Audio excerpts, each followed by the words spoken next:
Welcome to the Parma Candidate Spotlight Series. Today I'm joined by Peter Krafcik, who is running for President of Council. So Peter, who is Peter Krafcik?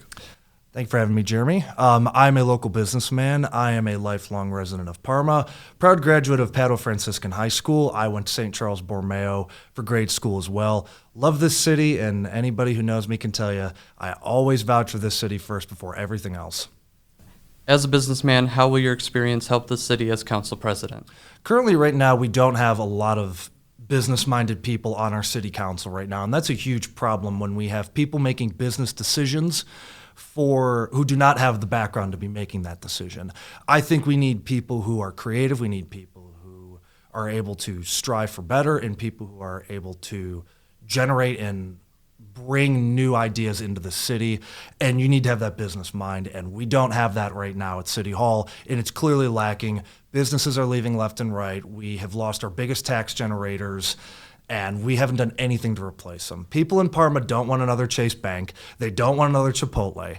What they want long-standing cornerstones of this community. They want businesses that can come and create jobs, and I know I can bring that to Parma. You speak often of energy, integrity, transparency. Can you elaborate on how you would incorporate that into City Hall? Yeah, it's three things I say all the time. The first one being energy. We are lacking a lot of energy right now at City Hall. We've had the same lot of elected officials for 12, 14, 16, 18 years. I'm only 25, and I know my opponent will probably use that against me. But what we do need is we need energy. We need somebody to come in with fresh ideas, someone who can create and someone who can generate ideas for the city and be able to push it forward.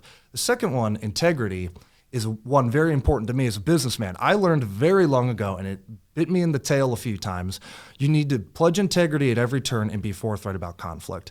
That does not happen at City Hall. They say one thing and something completely different happens. That needs to stop. That will stop this November.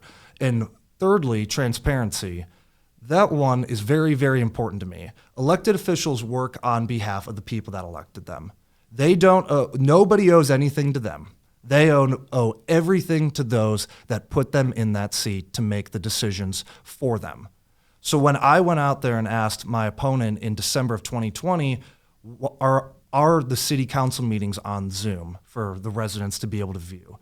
He simply replied with the answer, no. And in that one instance, my opponent chose that we have to choose safety over basic transparency. Now, fortunately, I'm a healthy 25-year-old man, and I wasn't afraid to go to city council meetings. But not everybody's like that right now, and there's a serious pandemic going on, and my opponent chose to not let those council meetings be viewed, something that had been happening for 15 years, well before I was even involved in politics.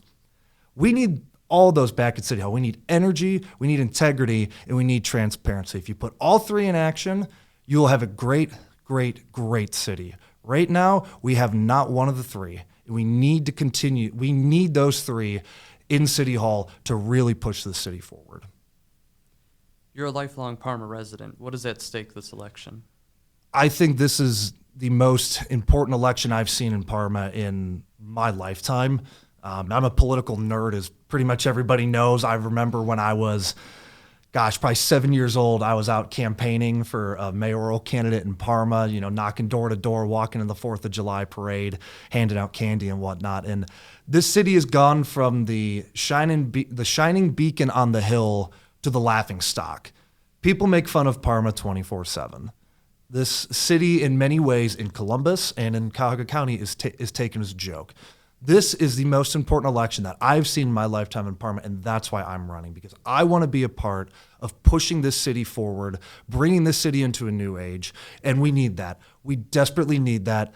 The bright future that we have been promised is still possible, but it's only possible without our current elected officials. Thank you so much for your time, Peter. I hope everyone learned a bit more about you, and if they wanted to learn more about you, where can they find you? Yep, then go to my website. It's peterkrafcik.com. It'll be down below right there. And then you can check out my Facebook, Krafcik for Parma, and my Twitter is PM Krafcik, my last name. I also have Instagram, Krafcik for Parma, for those of you who don't have Twitter or Facebook. Thank you for having me, Jeremy. Thank you for being here, and thank you for tuning into the Parma Candidate Spotlight.